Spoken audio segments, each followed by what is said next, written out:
بسم اللہ الرحمن الرحیم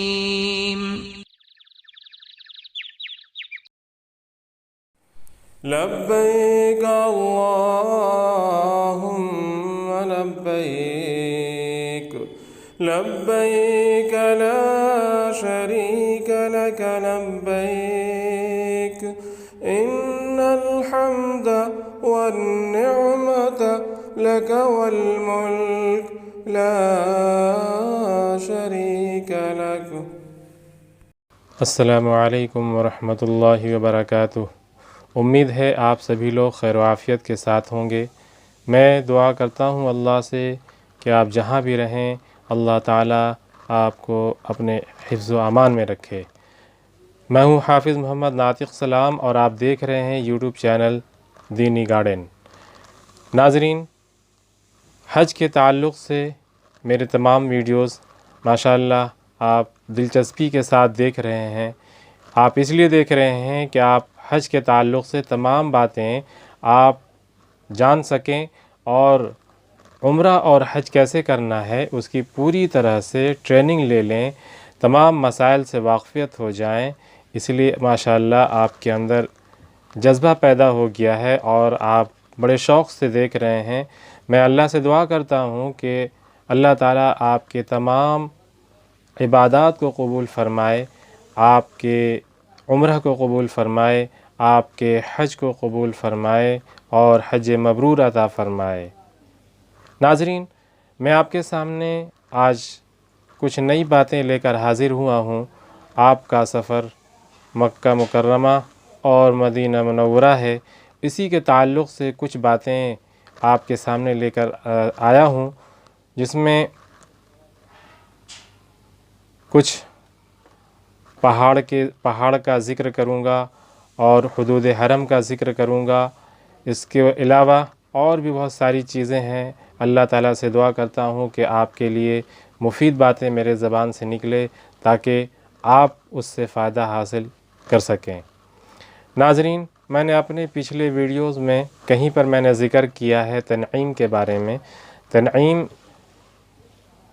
آپ یاد رکھیں کہ یہ مکۃ المکرمہ میں ایک پہاڑ کا نام ہے جو حدود حرم سے باہر پڑتا ہے۔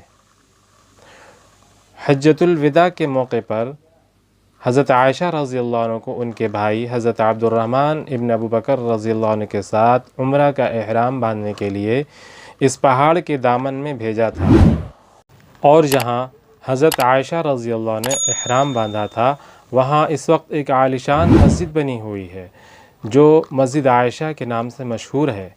اہل مکہ عمرہ کا احرام باندھنے کے لیے یہیں آتے ہیں اور جنت المعلیٰ کے راستے سے حرم شریف اور اس مقام کے درمیان 6 کلومیٹر کا فاصلہ ہے۔ حرم اور مسجد عائشہ کا یہ جو فاصلہ ہے وہ 6 کلومیٹر کا ہے۔ اسی طرح سے ایک جگہ ہے جعرانہ، یہ مقام حرم شریف سے جبل نور یعنی غار حراء اور شرائع کی طرف سے 25 کلومیٹر کے فاصلے پر واقع ہے۔ اس کی طرف السیل الکبیر سے ہوتے ہوئے طائف اور نجد وغیرہ کو دو طرفہ ہائی وے روڈ ہے جس کو خط سریع بھی کہا جاتا ہے، اور 80 کلومیٹر کے فاصلے پر میقات قرن المنازل پڑتا ہے، اور 16 کلومیٹر پر ایک راستہ بائیں ہاتھ کو مدینہ المنورہ کی طرف سے جا رہا ہے۔ وہاں سے مزید 9 کلومیٹر پر مدینہ روڈ پر مقام جعرانہ واقع ہے۔ یہ وہ مقام ہے جہاں پر حضرت سید الکونین رضی اللہ حضرت محمد صلی اللہ علیہ وسلم نے حنین و حوازن کا مال غنیمت تقسیم فرمایا تھا، اور آپ نے وہاں سے رات ہی میں عمرہ فرمایا تھا، اور آپ صلی اللہ علیہ وسلم کے خیمہ کی جگہ پر ایک مسجد بنی ہوئی ہے اور لوگ وہاں سے بھی عمرہ کا احرام باندھتے ہیں جو مسجد جعرانہ کے نام سے ابھی مشہور ہے۔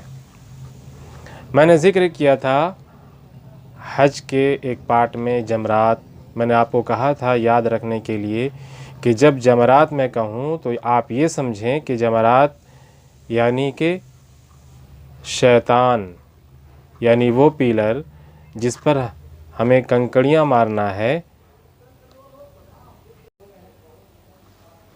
ناظرین، جمرات یا جمار یہ منی کے وہ 3 مشہور کھمبے ہیں جن پر کنکڑیاں ماری جاتی ہیں۔ ان میں سے حرم شریف کی طرف بالکل آخر میں جو کھمبا ہے اس کو جمرہ عقبہ، جمرۃ الکبریٰ، جمرۃ الاخریٰ بھی کہا جاتا ہے۔ اس کے بعد جو دوسرے نمبر کا کھمبا ہے اس کو جمرہ وسطیٰ کہا جاتا ہے۔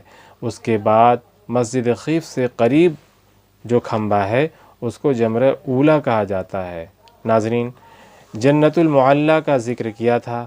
یہ جنت المعلیٰ مکہ المکرمہ کا وہ قبرستان ہے جس میں ام المؤمنین حضرت خدیجہ الکبریٰ رضی اللہ عنہا اور حضور صلی اللہ علیہ وسلم کے صاحبزادے مدفون ہیں۔ ان کے علاوہ صحابہ کرام رضی اللہ عنہم اجمعین کی ایک بڑی تعداد بھی اس میں مدفون ہے، اور ہمارے اکابر میں سے حضرت حاجی امداد اللہ صاحب مہاجر مکی بھی اسی قبرستان میں مدفون ہیں۔ اور یہ قبرستان 2 حصوں میں بٹا ہوا ہے، درمیان میں سڑک بنی ہوئی ہے، اور اس سڑک سے حرم شریف کے طرف کا حصہ کافی بڑا ہے، اور اس کے مد مقابل پہاڑ کے دامن کا حصہ کچھ چھوٹا ہے۔ اسی حصے میں ام المؤمنین حضرت خدیجہ الکبریٰ رضی اللہ عنہا کا مزار مبارک ہے، اور اس قبرستان میں دفن ہونا بڑی خوش قسمتی ہے۔ اسی طرح سے جنت البقیع یہ مدینہ المنورہ کا وہ وسیع و عریض قبرستان ہے جس میں ہزاروں صحابہ و تابعین مدفون ہیں۔ حضرت فاطمہ رضی اللہ عنہا اور امہات المؤمنین حضرت عثمان غنی، حضرت ابو سعید خدری رضی اللہ تعالی عنہم کے مزارات اسی قبرستان میں نمایاں ہیں۔ اس قبرستان میں دفن ہونا باعث خوش نصیبی ہے۔ اس کے علاوہ میں نے کہا تھا آپ کو شروع میں کہ کچھ پہاڑوں کا ذکر کروں گا۔ پہاڑوں کا ذکر کرنے سے پہلے میں آپ سے گزارش کرنا چاہتا ہوں کہ اگر آپ میرے چینل پر نئے ہیں تو میرے چینل کو سبسکرائب کریں، گھنٹی کے بٹن پر ٹچ کریں، اس کے بعد آل پر ٹچ کر لیں تاکہ میرا اور آپ کا رشتہ جڑ جائے اور ہماری طرف سے تمام آنے والی ویڈیوز آپ کو سب سے پہلے پہنچے۔ اگر آپ میرے چینل پر نئے ہیں تو میرے چینل پر جا کر پلے لسٹ میں تمام ویڈیوز کو دیکھ لیں۔ حج عمرہ ایک باکس ہے جو پلے لسٹ میں ہے، آپ اس میں تمام ویڈیوز کو دیکھیں جو آپ عمرہ اور حج کے تعلق سے بہت ساری ویڈیوز ہیں جو آپ کے لیے بہت بڑی رہنمائی کا کام کرے گا انشاءاللہ۔ اگر آپ پوری طرح سے فکر کے ساتھ، محنت کے ساتھ، لگن کے ساتھ ان ویڈیوز کو دیکھ لیتے ہیں تو انشاءاللہ پھر آپ کو کسی سے کچھ پوچھنے کی ضرورت نہیں پڑے گی، میرا ہی ویڈیو کافی ہوگا آپ کو تمام باتوں کو سمجھنے کے لیے۔ دیگر کچھ باتیں جاننا چاہتے ہوں گے تو آپ کمنٹ میں بھی آپ لکھ سکیں گے، لکھ کر کے آپ سوال کر لیں گے، انشاءاللہ میں جواب دے دوں گا۔ ناظرین، میں ذکر کرنے والا ہوں جبل احد۔ یہ مدینہ المنورہ کی آبادی سے باہر ایک کنارے پر کافی لمبا چوڑا پہاڑ ہے۔ اسی پہاڑ کے دامن پر جنگ احد ہوئی تھی، اور یہیں پر سید الشہداء حضرت حمزہ رضی اللہ تعالی عنہ کا مزار مبارک ہے، اور احد کے موقع پر جو 70 صحابہ رضی اللہ عنہ شہید ہوئے ان سب کا مزار اسی جگہ پر ہے، اور اس قبرستان کو چاروں طرف سے جالی سے گھیر دیا گیا ہے۔ جب مدینہ المنورہ پہنچ جائے تو شہدائے احد کے مزارات کی زیارت کرنا بھی مستحب ہے۔ میں آپ لوگوں کو اس لیے بتا رہا ہوں تاکہ آپ کا یہ سفر حج کا زندگی میں ایک بار ہونے والا ہے، اللہ نے اگر دوبارہ توفیق دی تو یہ بہت خوش قسمتی کی بات ہوگی، تو آپ کا سفر مکہ کے لیے اور مدینہ کے لیے ہے، تو میں ان باتوں کا ذکر اس لیے الگ سے کر رہا ہوں تاکہ آپ کے ذہن میں رہے کہ میں ان تمام جگہوں کا بھی جو ہے زیارت کر لیں گے۔ اسی طرح سے ایک پہاڑ ہے، جبل کے معنی ہوتا ہے پہاڑ۔ جب آپ کہیں پہ بھی سنیں کہ جبل تو آپ سمجھ لیں کہ پہاڑ کے بارے میں نام آ رہا ہے، پہاڑ کے ساتھ ہی منسلک ہے۔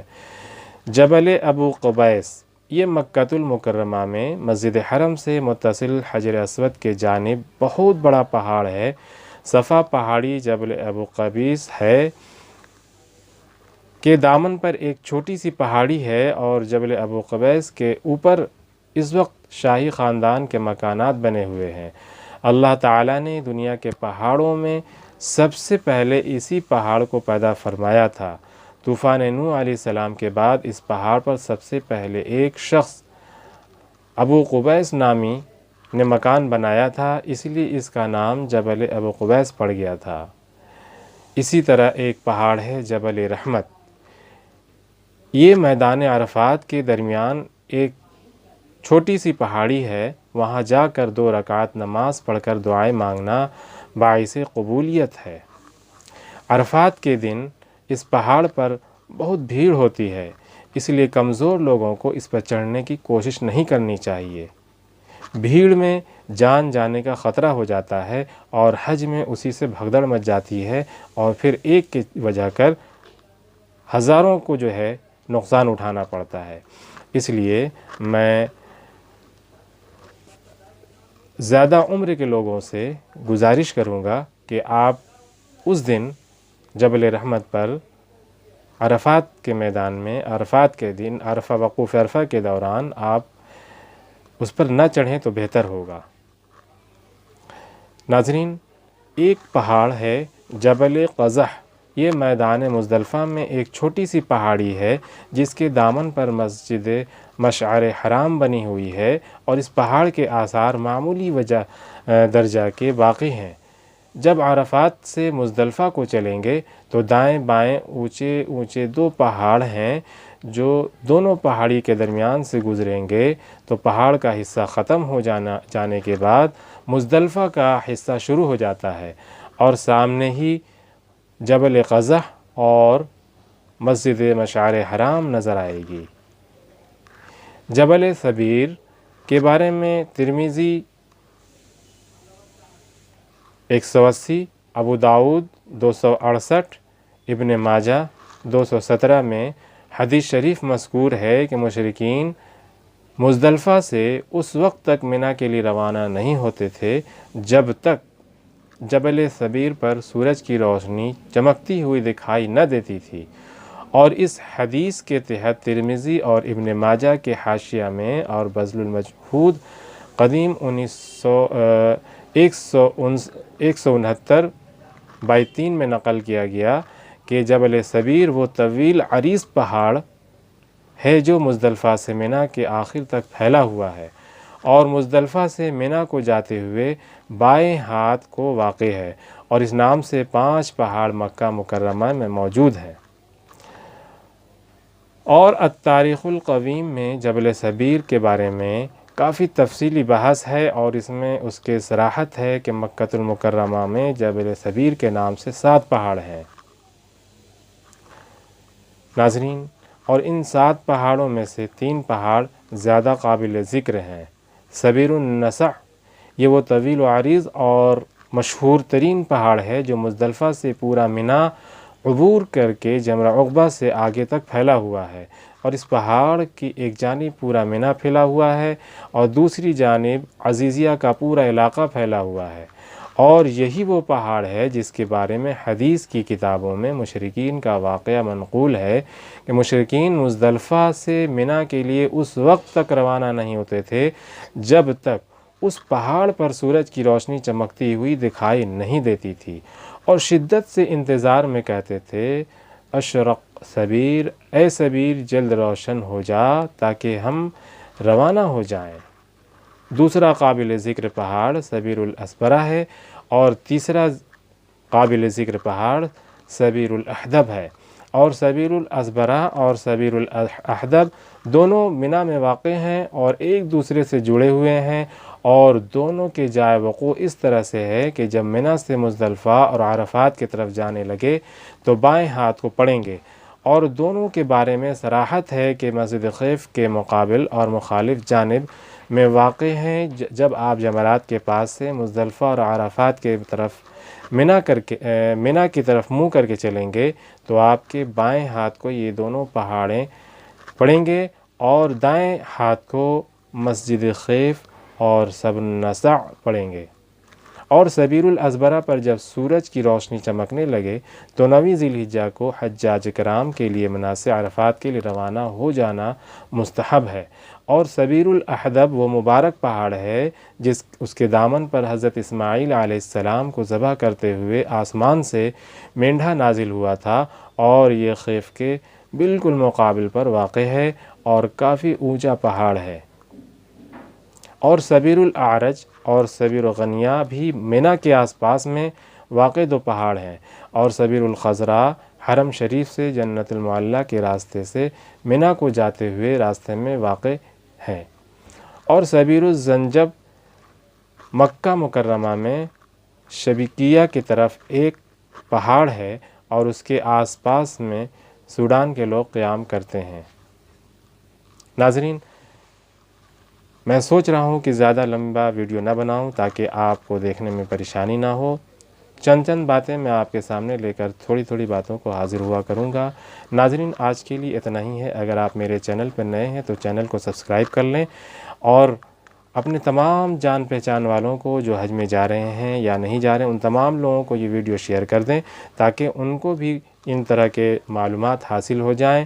یہ تاریخی باتیں ہیں، اور تاریخی باتیں معلوم ہونا تمام لوگوں کے لیے یہ بہت ضروری ہے۔ اسی کے ساتھ میں آپ سے اجازت لینا چاہتا ہوں۔ ملوں گا ایک نئے ویڈیو میں ایک نئے موضوع کے ساتھ۔ تب تک مجھے دیجیے اجازت۔ اللہ حافظ۔ السلام علیکم ورحمۃ اللہ وبرکاتہ۔